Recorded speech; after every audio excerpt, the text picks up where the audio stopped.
Hey guys, welcome back to Geared. I'm Alec and this is Humphrey, What's up? and we are here to talk to you guys again. It's another great week, and we are branching out a little bit. We're getting into racing, which is something that we've been trying to get into for a while. Yeah, this is the And first with time. everything going on, we just we wanted to break into that. So we're here to talk to you about the Hungarian Grand Prix. That's right.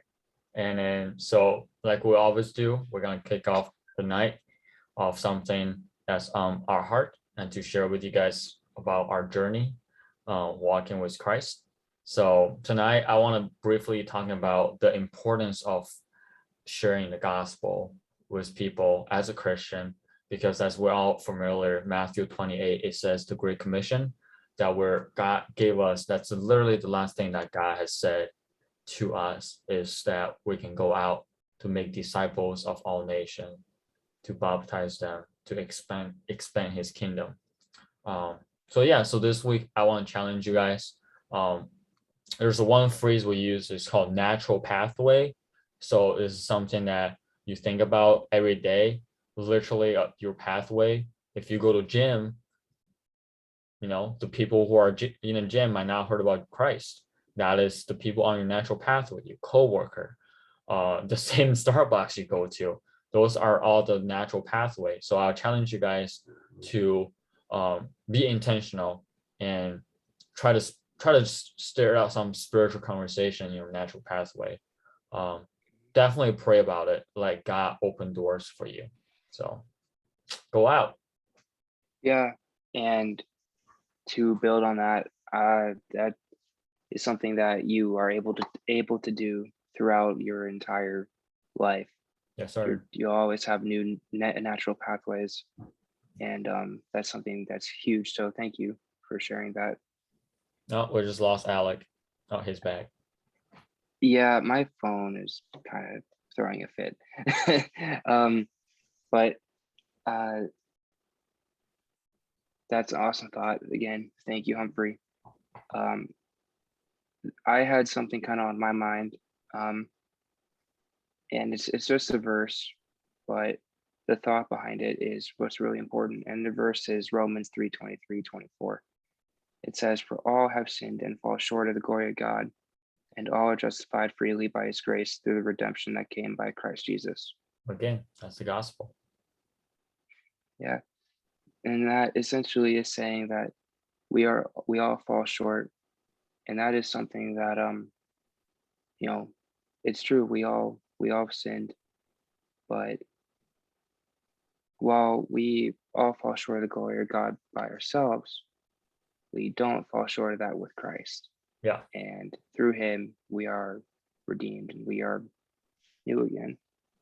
So, Yeah. um, yeah. And then to go on into that, I love this from, transition. yeah. So, someone who I think could maybe use a little bit of that, or maybe is thinking of that just a little bit, is Valkyrie Bottas. Because, oh man, turn one, I so feel so bad for him. That was just hydroplaned, wrong place, wrong time, back in the Lando, take out both Red Bulls, and then chaos behind with Stroll and Leclerc. Yeah. And the seas parted for Ocon, That's literally. literally. So, there might be a little something to that. We don't Yeah. know, but Yeah. I think that was very jokingly, as mhm. Red Bull has been literally so hot in the last couple of races, and he single-handedly taken out both Red Bull cars in the first turn was very ironic. So Mhm. after that, we got a red flag. So pretty much everybody pitted because the track started getting drying off a little bit. So everyone went in to change tires. And Lewis Hamilton, this dude right here, actually was the only person stayed on the grid when the lights went out. And Jeremy Clarkson actually made a joke about it. He said, "I guess that makes sense, because if you're the only cars out there, so you can't really hit anyone." Hint. the accident between Alex background and Mike background last race.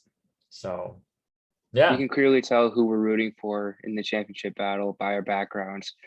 Oh, all right. So let's talk about Max and Mick, Alex. Yeah, so after the collision, Max wasn't out yet. He wasn't out at all the entire race, but he was definitely down and hurt a little bit with his car. So he had to fight back from the back of the field. And in order to do that, he had to get by the Haas of Mick Schumacher. The Haas is a terrible car, but Mick is a fantastic driver. That's true. And he was able to really make Max work for it. In Hungary, it's really hard to pass anyway. There's only 2 DRS zones, but it was awesome to see all the battles throughout the race. And this is one of those battles that stood out because you have a Haas holding up a Red Bull, and then among others, like like Pierre Gasly in his AlphaTauri, Giovinazzi in the Alfa Romeo, George Russell in the Williams. It was crazy. It was definitely one of the most exciting parts of the race. And then when Max finally just banged wheels with Nick and was like, move, you knew like he is still here to play. So Yeah. Speaking of bending wheels, man, there were a lot of them. That really made me I was literally like standing on my seat. It was very thrilling and exciting race to watch.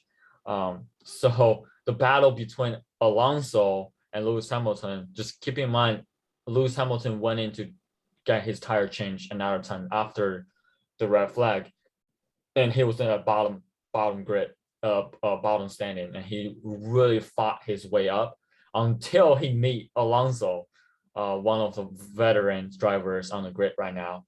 And man, their battle start on lap 55, and it lasted literally 10 laps until lap 65 that Alonso just really doing his magic out there to really making Lewis Hamilton obey him on the track until Alonso made a mistake coming out of the straightaway. I believe it's the first turn, turn 1, and he was making a right turn. And he locked up his front right tire, and just a split second, it gave Lewis Hamilton enough advantage to overtake him in the next 2 turns.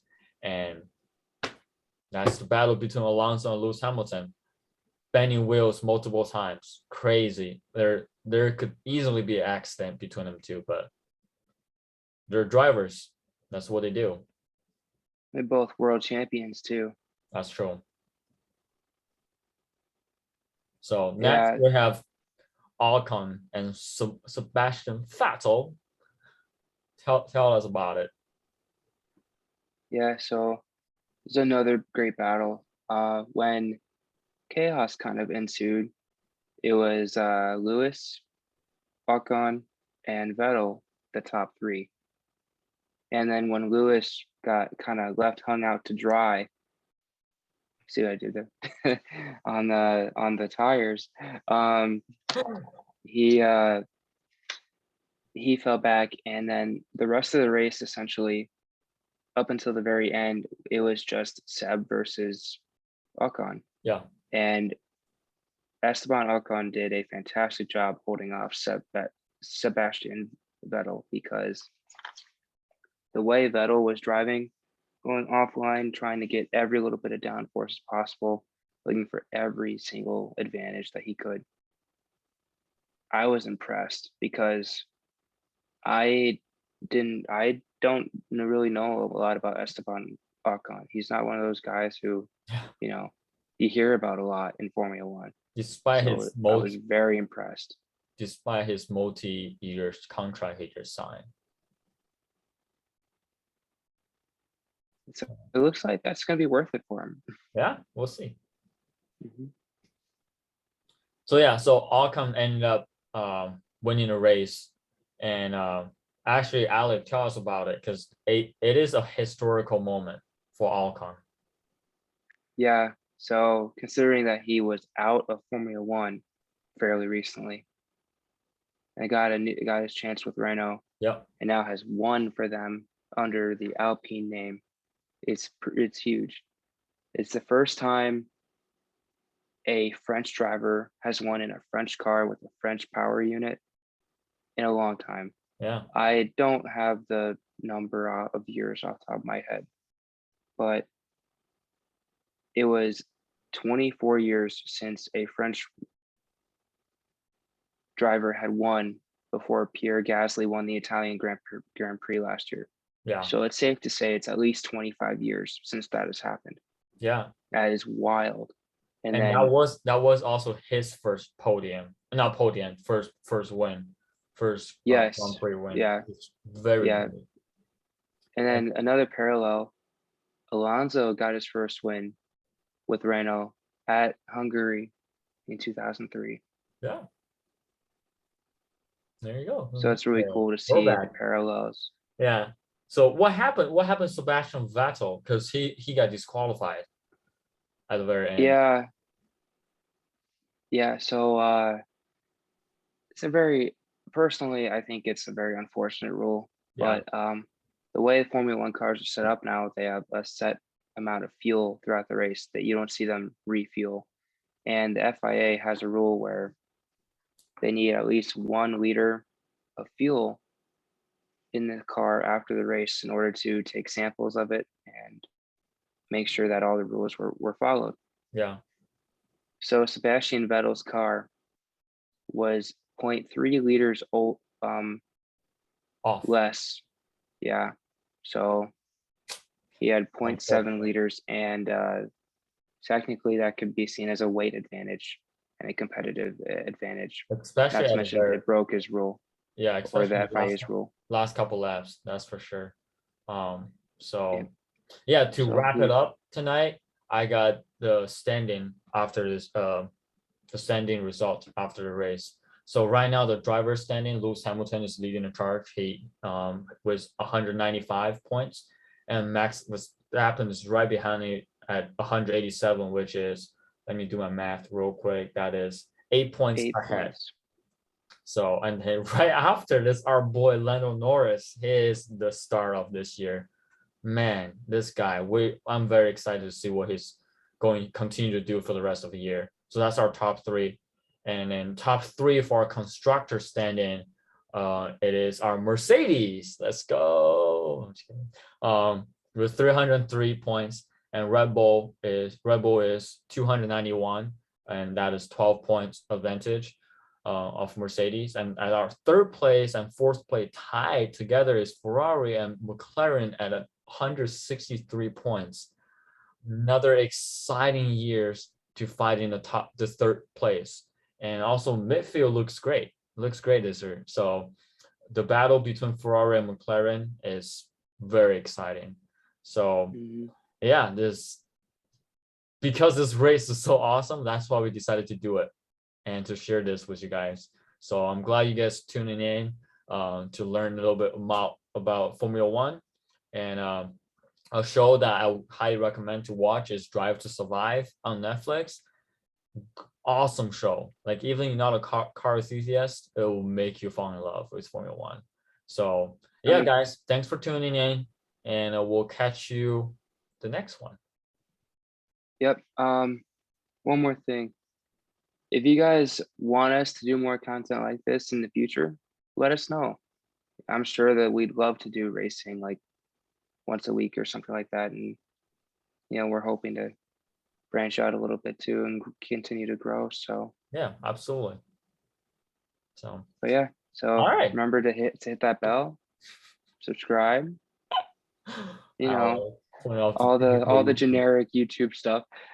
All right, we're gonna end it tonight. All right, see you guys. We appreciate you. Talk to you guys soon. Bye.